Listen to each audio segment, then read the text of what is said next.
Ito na siguro last na pag-support namin sa mga Marcoses dahil hindi na kami kilala. Tuloy na kami lahat. Tuloy-tuloy. Ala kami, ako lahat ang ginamit lahat ang aeroplano ko, kasama ko siya, ako nagkukontak sa mga mayors, ako nag-arrange lahat. Support. Pag may banat kay Bongbong, ako nagsasagot. Pero after election, may Alzheimer na si Bongbong, hindi na ako kilala. So ngayon po ba, kanino kayo mas malapit? Kay President Bongbong Marcos or kay Senator Amy? Kailan, malapit naman ako dahil tinutulungan ko sila tuwing eleksyon. So, ito na siguro last na pag-support namin sa mga Marcoses dahil hindi na kami kilala. Magandang araw po sa inyong lahat. Reaction Update PH nagbabalik. Napakaganda ho ng pag-uusapan natin ngayon mga ka-update. Walang utang na loob na Bobong Marcos. Ngayon, nagsalita na ho itong si Mr. Chavit Singson na kilala naman sa pagiging Pilipino at magiging mabait sa kanyang mga kapwa Pilipino mga ka-update. Ito nga po si Mr. Chavit Singson mga ka-update kung hindi nyo siya kilala. Isa po siya sa mga taong mahilig magbigay ng ayuda o magbigay ng pera sa sarili niyang bulsa. Isa rin po siyang former governor. Yan mga update. Kilala rin po siyang bilyonaryo sa ating bansa. Dito mga update, nagpahayag na po siya ng kanyang saloobin sa naging tapos ng eleksyon noong naging presidente na nga itong si Bongbong Marcos. Mga update, noong nangangampanya pa nga lang daw, sinabi ni Mr. Chavit Singson na ikinakampanya niya ito at pinagagamit niya ang kanyang mga aeroplano, mga sasakyan at iba pa nang sa gayon mas lalong tumunog o mas makilala itong ang si Bongbong Marcos. Pero ngayon mga kabit, tila nagka-Alzheimer daw itong si Bongbong Marcos at hindi na daw siya kilala. Ayan mga kabit, kaya sinabi ko ni Mr. Chavit Singson mga kabit na hindi na niya kailanman susuportahan itong taong manggagamit na ito. Kaya ang sabi niya ho rito mga kabit, susuportahan niya na itong si BP Sara. Kaya mga big, pakinggan ho natin ang magiging pahayag ni Sir Chavit Singson patungkol nga dito kay Bongbong Marcos Jr. Ito na siguro last na pag-support namin sa mga Marcoses dahil hindi na kami kilala. Tuloy na kami lahat. Tuloy. Ala kami, ako lahat ang ginamit lahat ang aeroplano ko, kasama ko siya, ako nagkukontak sa mga mayors, ako nag-arrange lahat. Support. Pag may banat kay Bongbong, ako nagsasagot. Pero after election, may Alzheimer na si Bongbong, hindi na ako kilala. So ngayon po ba, kanino kayo mas malapit? Kay President Bongbong Marcos or kay Senator Amy? Kailan, malapit naman ako dahil tinutulungan ko sila tuwing eleksyon. So, ito na siguro last na pag-support namin sa mga Marcoses dahil hindi na kami kilala. Ayun nga mga kapit, hindi daw siya kinikilala ngayong nakaluklok na itong si Bongbong Marcos. Kaya mga kapit, ano sa tingin nyo ang naging desisyon ni Mr. Chavit Singson na kay BP Sara na lang papanig? Di ba mga kapit, tama naman po ang naging pahayag niya. Binigay mo na lahat-lahat. Katulad nga ng ginawa ni Pangulong Duterte mga kapit, ipinalibing sa libingan ng mga bayani ang ama mong diktador tapos dadalhin sa ICC. Kaya mga kapit, bilib nga ako dito kay Mr. Chavit Singson na nagbibigay ng kanyang saloobin. Pakinggan naman ho natin ang magiging pahayag ni Maharlika patungkol nga sa usapin ng mga isyu ngayon sa ating bayan kay Pangulong Duterte at kay BP Sara. Nakipagsabuatan na. Pinayagan na nilang pumunta ang mga ICC representatives katulad ni Chantal Daniels. Okay? At ito nga ay nagsimula na ang okay. Dali ah.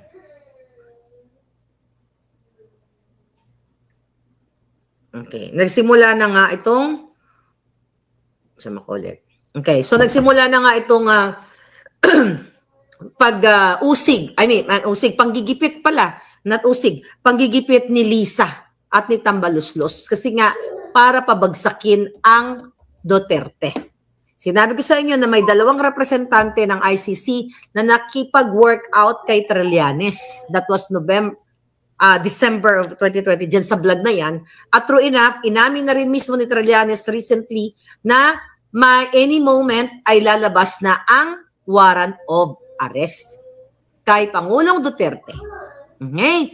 At ano ang gagawin dyan, mga palangga? Sabi ko na ang gagawin ni Kuting dyan ay kunyari, magbigay ng statement na hindi kinukundi na namin ang pangingialam ng ICC dahil kami ay may sarili kaming soberenya chucho.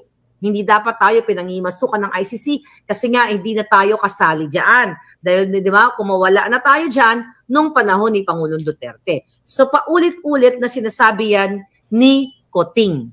Pero iba yung sinasabi niya sa ginagawa niya behind the scene. Okay? So, wala siyang panahon. Sabi nga ni Attorney Roque, Harry Roque, napanood ko sa kanyang live. Go, Harley kami. Harry Roque, sorry, attorney.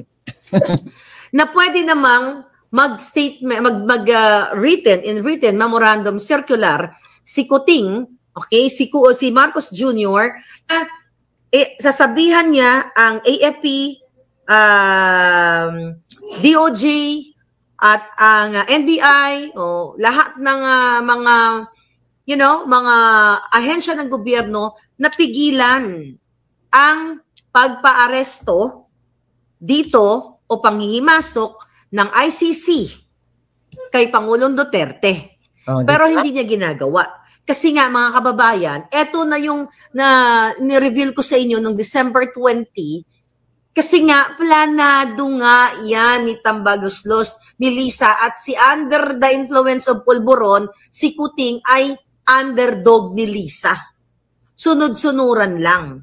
So, hindi siya makapag-desisyon kasi nga, nakatutok yata ang kipay ni Lisa sa mukha ni Kuting. Kaya ganon hindi siya makapalag. Panoorin natin si Marley. So, kung napanood nyo yung vlog na yan, ano ang mga posibleng senaryo, sabi ko, na pag nagkaroon na-issue na ang warrant of arrest. Eto na. Sabi ko sa inyo, si Kuting ay kunyari, ay aawatin niya. Diba, nangyari yan? Hindi natin dapat gagawin yan, ganyan. Kasi nga, para to gain what? Diba? Igigain niya yung pambubudol sa taong bayan na ay napakabait pala ni Kuting kasi nga bagsak si Kuting sa social media, even sa kanyang sa latest survey, di ba? Mas mataas pa rin si Inday Sara, bagsak si Kuting. So magpapapugi points siya ngayon, bubudulin niya kayo. Di ba? December 20 ko sinabi yan, Pebrero na ngayon. So isa yan, di ba? Kunyari magdrama-drama sila na concern sa kay Pangulong Duterte. Pero style niya lang yan kasi in the first place, kung concern siya at nirerespeto ni Kuting ang ating bansa, ang ating konstitusyon na hindi tayo dapat nagpinanghimasukan ng mga buwakang genimis, na mga mukhang ginalis, okay? Na mga taga-ICC, mga palangga. Kita nyo yan? Okay? Mga ganun-ganun, no? Parang mga draghi kamukha nila, mga pulboronic din, mga datingan, you know? Na-prevent na sana ito ang mga kaguluhan not only sa Davao, I mean yung pausbong. Dahil nagbibigay ito ng impression at ng impact sa mga taong bayan na wala pala tayong kasiguraduhan sa bayan natin dahil mismo ang presidente ay traidor. Nakita nyo yan? Traidor sa kanyang kayo bayan, traidor. Alam naman natin yan. Okay. So para to win back the trust of the people, babango-bango siya kunyari dahil nga siya ay pinigil-pigil niya itong ICC or warrant of arrest if there is any. Okay? Dahil sinabi naman ni Trillanes yan. Dahil si Trillanes nga ay dilawan, nakasabwat ni Lisang Dilawan. Si Lisa lahat ng author na ito at si ayan, nawala tayo palangga ha. Mukhang sinasabot tayo. Pero syempre, yan, pinapakita natin sa inyo ang totoong, you know, yung inano ko sa inyo, salita. Kasi nga naman, ang former president, napa-aresto nila. How much more ikaw, sino ka man palangga? Diba? So, ito po yung ito talaga ang motibo ni Tambaluslos, ni Marcos Araneta Romualdez plano. So, see that? Nagkamali ba ang ating puting ahas from November Nagkamali ba 18 tayo to dyan? December 20 and now it's February 6. So And now ngayon, it's July ito nila, isa-silence 2025. nila ang taong bayan. So ngayon mga palangga, kapag nagkaganito na ang mga eksena, then I said you have to wake up. Wake up, get up. May kasama ba akong wake up? Okay, get up. Diba? Speak up. Number 1, kailangan mong tumayo, magsalita. Hanggang ngayon, O kung di pa kaya mo rin. silang buhatin, you have to pick them up. Okay? Dahil nga, ito ang talagang pangarap ni Lisa, ni Tambaloslos at si Coting, sunod-sunuran lang to stay in power. That's why dito na naman papasok ang People's Initiative. Ito ay mga koneksyon. Lahat ito ay pinaplano nila. Bunga ito ng kanilang gustong pag-stay in power para burahin sa mapa ng Pilipinas ang mga Duterte. Di ba? So, ngayon, mga palangga, nakita niyo naman, tinanggap nila sa Malacanang. Di ba yung Irene Can, tinanggap nila sa Malacanang. Sabi ko nga sa inyo, a few days ago, hindi yun makakapasok ang ICC representative. Okay? O reporter. Okay? Kung hindi siya papayagan ni Lisa Smugs. I told you, lahat ng mga babaeng magaganda, nakaklase man ni Kuting yan, o babaeng maganda na ayaw ni Lisa makadikit kay Kuting dahil pinagsisilosan niya, dahil mukha siyang ampalayang kuritot ang mukha. Yun ang ampalaya, kuritot. Di ba? Puro ampalaya. Hindi makakapasok yan. So definitely, kung nakapasok ang representante ng ICC, yun ay dahil pinayagan ni Lisa Smugs dahil si Kuting ng Norte ay isang ang underdog ni Lisa. Not underdog ng Pilipino dahil, and api-api natin siya, which is yung statement ni Jotox Katrina Ponce, underdog siya dahil because of Marlica and Sas and Andanar. So, hindi yun totoo. Underdog siya ni Lisa Smugs, mga palangga. So ngayon, dahil takot na takot sila noon. si Lisa. Dahil sa ngayon, nakikita sa social media, nag-aapoy, nag-uusok na ang taong bayan. Dahil sa ginagawa nilang kahayupan, ginagawa nilang pagnanakaw, ginagawa nilang pang-aapi. Lahat na ng pang-aabuso, mga palangga. Diba? So kaya ngayon, ito ang nangyayari. And now, sa balita, may nilabas that was yesterday, no? Sabi ni spokes Sari Roque, Attorney Roque, na hindi daw siya makatulog dahil tinawagan siya ni Pangulong Duterte na anytime ay aarestuhin na siya. Okay? At binuwag yung Task Force Davao. Yeah. No?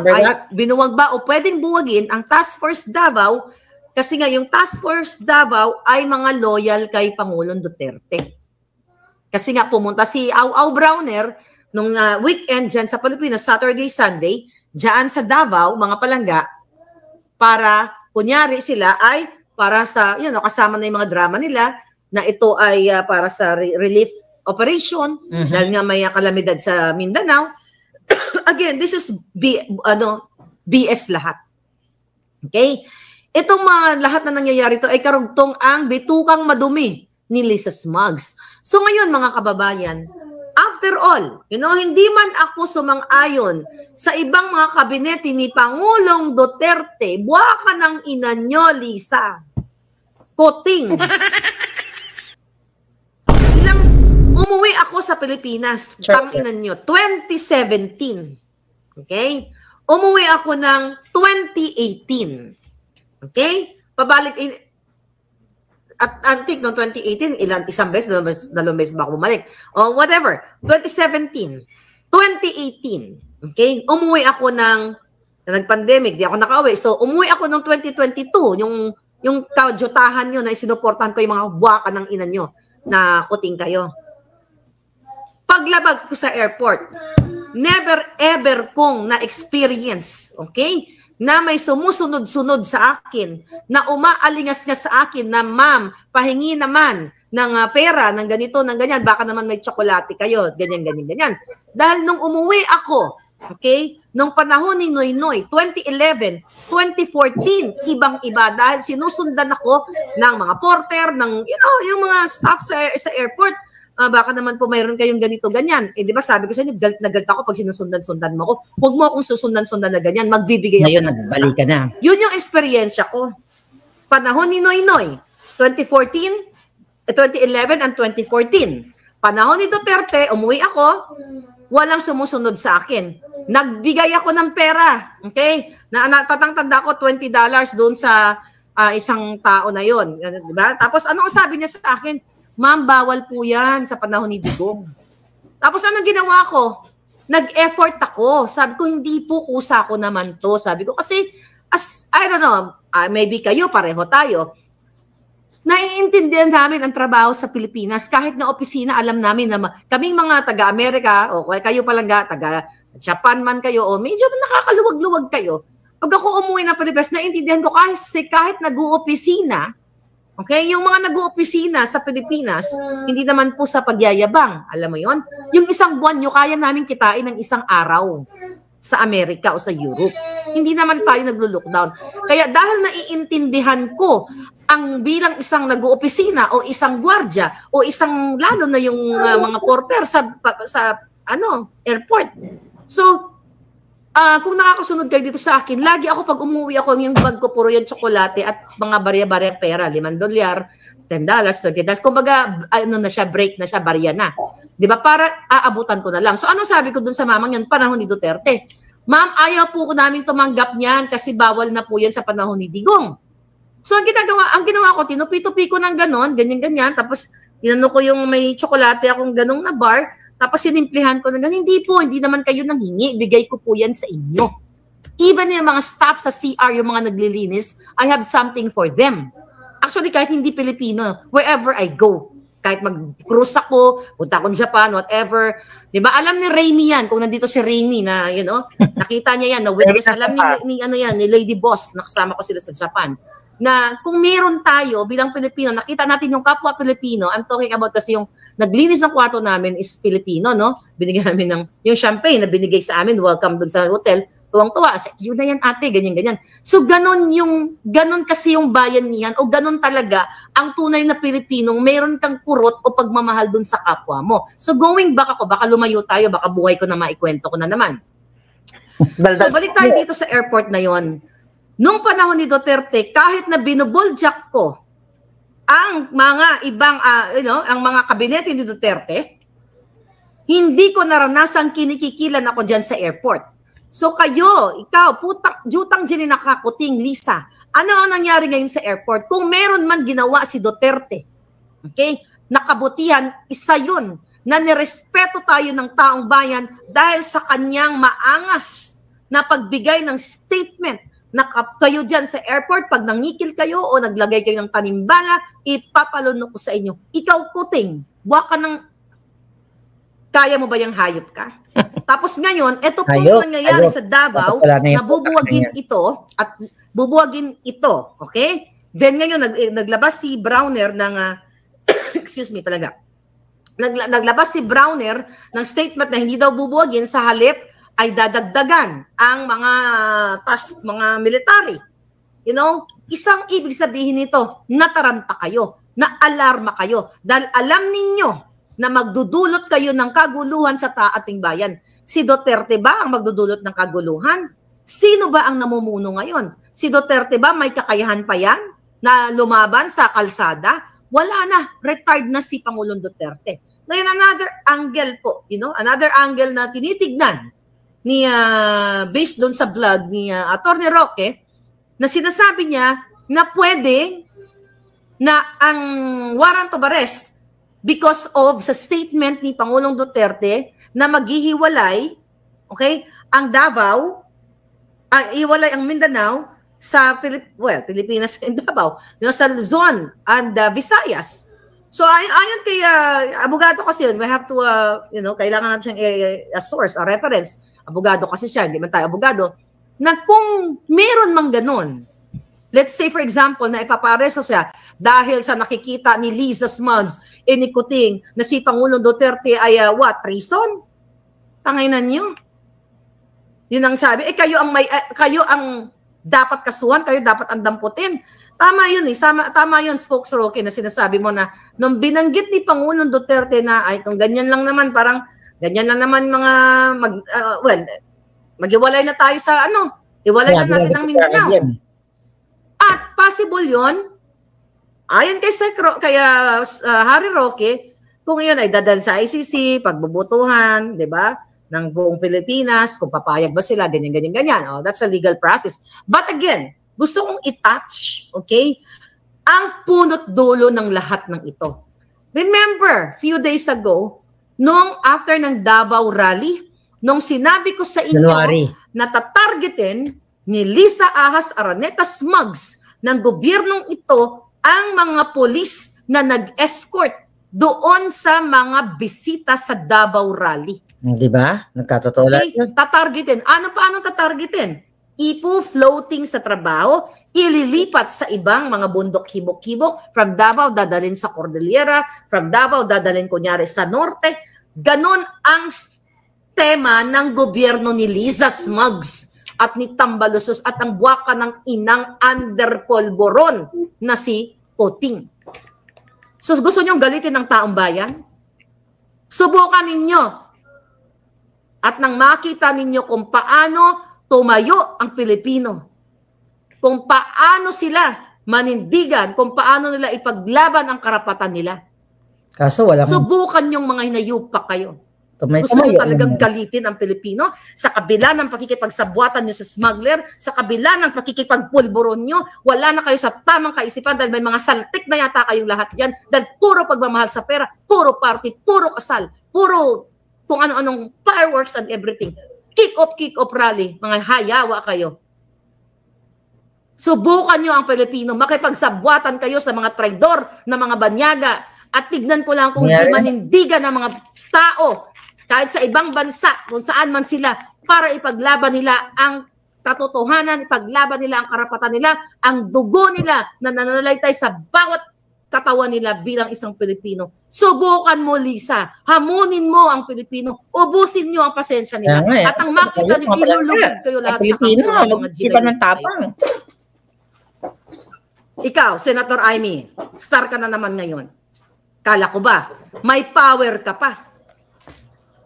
Ito ba o naglalaro lang tayo ng patintero dito? Diba? Gawin mo ang tama. Yan yung mga tama na ang mga palabas dyan sa Senate. Yung kapatid mo, di ba? Sabi mo, suportado mo ang mga Duterte. Dahil may utang na loob ka sa kanya. Dahil ang tatay mo ay pinalibing sa libingan ng mga bayani. Walang nagpalibing sa tatay nyo dahil lahat ayaw. Ngunit ang Pangulong Duterte ay inirespeto ang batas, inirespeto ang tatay mo dahil isa siyang sundalo. Ngayon, wala kayong ginagawa. Pagtatraidor, pagtataksil. Utang na. Sarap mo rin, no? Ulit. Go, mahalika. Kababayan. Go. Hampasin mo ng pambababoy ang ginagawa ni Marcos Jr. Isa siyang tunay na walang balls, tunay na walang bayag ang pinagkakabalan ng mga hinayupak, kundi magbayad ng mga trolls, magbayad ng mga manggigipit sa akin, manggigipit sa inyo. Kaya nga sabi ko, ito'y panggigipit sa isang former president. Wala na kayo. Kung ang nanay mo, nanay ninyo, si Imelda Marcos, sa samot-saring mga kaso dahil sa pagnanakaw sa kaban ng bayan, nagawa niya ng paraan at ngayon ay hindi ikinulong dahil sa kanyang edad. Yes. Diba? Si PRRD ginawa sa kaso niya. But anyway, ginawa niyo ng paraan sa damot-sari na ilagay pa sa buong mapa ng mundo na siya ay ganito, ay ganyan. Pero kayo, mga hinayupak kayo, wala kayong utang na loob. Masyado niyong bodulin ang mga Duterte. I'm not saying na utang na loob niyo sa mga Duterte. Utang na loob niyo sa taong bayan. Dahil ang taong bayan, ang mga supporter ng Duterte, ang dahilan kung bakit kayo nandyan, mga yawa mo.